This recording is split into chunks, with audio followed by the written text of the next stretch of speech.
अस्सलाम वालेकुम एवरीवन। तो ये है वॉइस ओवर तो मैं अब कर रही हूँ इफ्तारी से पहले, और ये है सहरी का टाइम। तो मैंने सोचा सब भी अपनी इफ्तार और सहरी रूटीन शेयर कर रहे हैं तो मैं भी कर लेती हूँ। तो अब यहाँ पे मैं बना रही हूँ पराठे। उनके लिए मेरी सिस्टर भी आई हुई हैं हेल्प, तो हम लोग एक दूसरे की मिलके ही करते हैं। तो अभी ये मैंने पराठे बनाए हैं और मैं काउंट भी कर रही हूँ कि कितने मतलब लोग हैं और कितने बनाऊँ, क्योंकि एक्स्ट्रा फिर सुबह में किसी ने खाना तो होता नहीं, फिर वेस्ट होता है। तो हमारे घर ये चीज़ को बहुत केयर की जाती है कि कोई चीज़ कोई खाना वेस्ट ना हो। तो अब ये मैंने ऑयल डाला इन पेड़ों में, ताकि ऑयल की वजह से ना थोड़े से क्रिस्पी और खस्ता से बनते हैं तो वो बहुत मज़ा आता है। ऑयल डाल के मैंने इस तरह ये पेड़े बनाए हैं ताकि बल वाले पराठे बने। और बल वाले पराठे तो फिर सबको वो बहुत पसंद है और मैं भी बहुत शौक़ से खाती हूँ ये पराठा। आज सहरी में ले रही, वरना मैं सिंपल रोटी लेती हूँ, मुझसे पराठा नहीं इतना खाया जाता।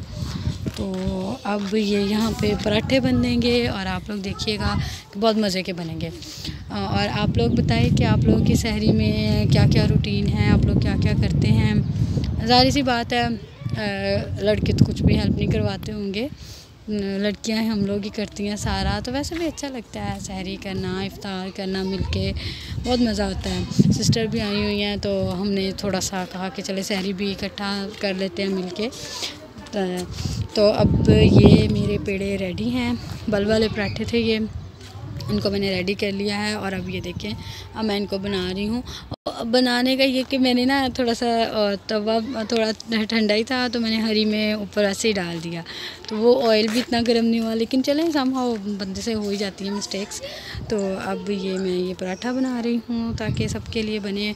और आप लोग बताइएगा मुझे, आप लोग पराठे सहरी में क्या खाते हो। मैं बोलने लगी थी पराठे में क्या खाते हैं स्लिप ऑफ द टंग। अच्छा, तो अब ये मैंने पराठा बनाया है। एक्चुअली हम लोग लेस ऑयल ही यूज़ करते हैं, लेकिन लेस ऑयल भी कितना कि भाई तो इतना नहीं ऑयल खाता, वो भी पराठा नहीं लेता। लेकिन आज हमने कहा सब आए हुए हैं तो सब पराठा ही खा लें। तो ये अब मेरे पराठे बन रहे हैं मज़ेदार से। और इफ़्तार की अब तैयारी कर रही हूँ मैं, सारे फ्रूट्स वगैरह कट करके आई हूँ, जूसेस बना के आई हूँ। इफ़्तार में मेरी यही रूटीन होती है, फ्रूट्स बनाने, जूसेस बनाने, और इसके बाद बर्तन इफ़्तार के आफ्टर इफ़्तार जो होंगे वो सारे मैंने ही वॉश करने होते हैं। क्योंकि मैं ना किसी और को वॉश इसलिए नहीं करने देती क्योंकि मुझे पता है हमारा, अब ज़ाहिर सी बात है मैं अब करती रहती हूँ काम, तो मैं सेट बिल्कुल अच्छे तरीके से करती हूँ। मुझे ये होता है कि फिर जो नेक्स्ट पर्सन है उसने सहरी के लिए प्रिपेयर करना होता है कुछ भी, तो वो थोड़ा सा एटलीस्ट उसको किचन प्रॉपर मिले, हर चीज़ उसकी जगह पे पड़ी हुई मिले। तो ये अब हमारे पराठे बनते जा रहे हैं, बहुत मज़े के बने थे। वाइट आटे के बनाए थे, चक्की वाले आटे के नहीं बनाए। चक्की वाला जब मैं बनाती हूँ ना आटा, तो फिर उसकी मैं रोटी बनाती हूँ, उसको पराठा कोई भी नहीं खाता, वो बहुत हैवी लगने लग जाता है। तो ये वाइट आटा था, ये भाई ने स्पेशल बोला था कि वाइट आटे के आज पराठे बनाए, तो हमने फिर ये वाइट आटे के पराठे बनाए। मैंने गूंद के रखा था, फिर सारी टाइम वो ठीक हो गया था।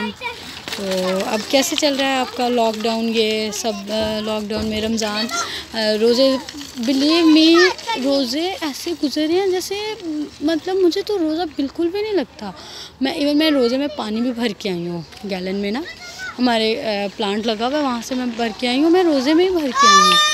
और अभी मैं बच्चों को पढ़ा के आ रही हूँ, तो मुझे बिल्कुल भी रोज़े का फ़ील ही नहीं हुआ। पता नहीं, या अल्हम्दुलिल्लाह अल्लाह की इतनी ब्लेसिंग्स हैं, या सबके साथ ऐसा हो रहा है कि किसी को रोज़ा फ़ील ही नहीं हो रहा।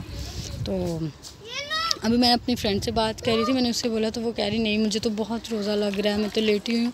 लेकिन मुझे समझ नहीं आई, मैंने उससे भी यही कहा, मैंने कहा तुम्हें रोज़ा कैसे लगने लग गया। कहती जब तक तुम्हारे साथ यूनिवर्सिटी में थी ना तब तक तुम्हें देख देख के यही बोलती होती थी कि नहीं नहीं नहीं रोज़ा नहीं लग रहा, रोज़ा नहीं लग रहा। लेकिन अब कहती पता नहीं क्यों मुझे रोज़ा लग रहा है। चलें हर एक का अपना अपना था, लेकिन मुझे लिटरली रोज़ा बिल्कुल नहीं लगता, महसूस ही नहीं हो रहा कि रोज़ा है, ना प्यास लगती है, भूख तो वैसे नहीं लगती। तो अब हमारे यहाँ पे पराठे हैं। ये मैंने वीडियो फास्ट फॉरवर्ड नहीं की क्योंकि फास्ट फॉरवर्ड करके भी वो कोई इतना नहीं, वीडियो बहुत कम हो जाती है। मुझे होता है कि मैं थोड़ी सी सबको ज़्यादा दिखाऊं वीडियो, सब बोलते भी हैं कि थोड़ा ज़्यादा दिखा दिया करें। तो ये अब मेरे बन गए हैं पराठे सारे अच्छे से। इसके बाद हम लोग मिलके इनको खाएंगे भी, अच्छे बने थे। और आप लोग मुझे ज़रूर बताइएगा कि आप लोगों का रमज़ान कैसा गुज़रा है। आप लोगों को भी रोज़ा इसी तरह लगता है जैसे सब लोगों को लगता है? मुझे मतलब कम लगता है, या पता नहीं, मैंने कभी ये फ़ील नहीं किया कि रोज़ा लग रहा है। धूप हो या कुछ भी हो, मुझे पैदल चलना, मैं चलती हूँ, मुझे उससे कोई भी फ़र्क नहीं पड़ता। लेकिन हाँ, रोज़ा इतना मुझे लगता नहीं है, ऐसा कोई मसला नहीं है। और करते अभी मैं बाहर हूँ, अभी मैं बाहर थी तो बड़ी और जो मेरी बड़ी सिस्टर हैं वो भी आ गए, बच्चे भी आ गए, तो वो सारे इफ्तारी के लिए, फिर ज़ाहिर सी बात है मेरा तो इतना कोई नहीं है, घर में सब हैं मिल के कर लेते हैं। तो मैंने कहा चलो मैं वॉइस ओवर करके अपनी ये रूटीन आप लोगों को दिखाऊं। आज मैं बहुत ज़्यादा बोल रही हूँ क्योंकि मैंने वीडियो फास्ट फॉरवर्ड नहीं की। चलें, इस ये भी होता रहता है ऐसा भी। तो मेरे पराठे नहीं यहाँ कंप्लीट हो पा रहे। अच्छा, ये है स्क्वायर पराठा। भाई ने बोला था कि ना मुझे स्क्वायर पराठा बना के दो, मुझे अच्छा लगता है। मैंने कहा चलें फिर मैं स्क्वायर पराठा बना देती हूँ। तो मैंने फिर उसके लिए ये स्क्वायर पराठा बनाया। सच में ऐसे ना पराठे नहीं लग रहे थे, पूरियाँ लग रही थी, लेकिन इनमें ऑयल मैंने लेस ही रखा था। ऑयल ज़्यादा नहीं खाया जाता। आप भी मुझे बताइएगा कि सब ऐसे करते हैं। कोई रोटी खाता है सहरी में, कोई ऑयल मतलब पराठा ज़्यादा बल वाला खाता है, हैवी वाला। लेकिन कल हमने हैवी पराठे खाए थे क्योंकि आप भी आई हुई थी, तो मैंने सोचा चलो हैवी पराठा खा लेते हैं। और अब हम लोग थोड़ा सा कर रहे हैं, क्या कहते हैं, बाहर राउंड लगा रहे हैं।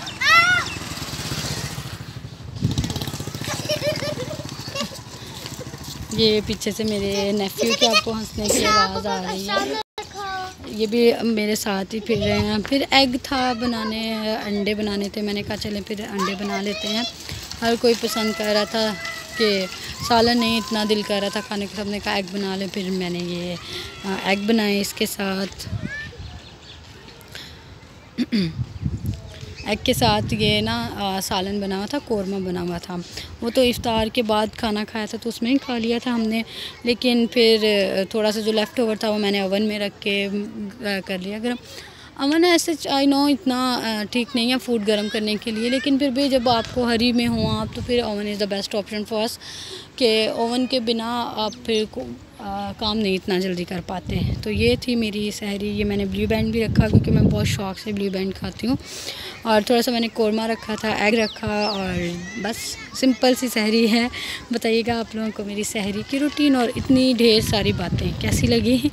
टिल दैन टेक केयर, अल्लाह हाफिज़। दुआ में सबको याद रखा करें और सबसे ज़्यादा अपने घर वालों को दुआ में याद रखा करें। अल्लाह हाफिज़।